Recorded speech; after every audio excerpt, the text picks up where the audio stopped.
جس کی ٹیکنیکلی کوئی it has no legs to stand on. اس کی میں وجہ بتاتا ہوں. انہوں نے کہا کیا, اور یہ آپ لوگ سارے جرنلسٹ ہیں, سمجھدار ہیں, اور اتنی کوئی ٹیکنیکل زیادہ بڑی مشکل ٹیکنیکل چیز بھی نہیں. انہوں نے کہا یہ نہیں دیکھا کہ یہ پانی کہاں سے آئے گا, جو ابھی کہہ رہے ہیں نا سوال ہو رہا ہے, پنجاب والے بھی سوال کر رہے ہیں کہ کس نہر کا پانی کاٹ کے آپ دیں گے. یہ انہوں نے نہیں کہا کہ ہم کس نہر کا پانی کاٹ کے اس کو دیں گے. ارسا پہ جب وہ درخواست دیں گے, انہوں نے کہا کہ جی 1976 سے لے کے تو 2022 تک ایوریج پہ اوسطاً 27 ملین ایکڑ فٹ پانی جاتا ہے سمندر میں, اور اس وقت جو جانا چاہیے ان کے حساب سے وہ 8.6 MF ہے.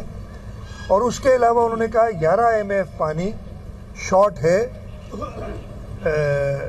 کنال جو اس وقت واٹر اکارڈ ہے اس کی ڈسٹریبیوشن میں. تو 11 اور 8.6 کو جمع کیا 19.6 کیا, اور کا 27 میں سے 19.6 نکالو, اور جو 8 کے قریب یا 7.5 کے قریب بچتا ہے, یہ وافر پانی موجود ہے, اور اس میں 37% پنجاب کا حصہ ہے. تو یہ تو well within its right ہے, اور یہ بنا لے. یہ ان کا تھا.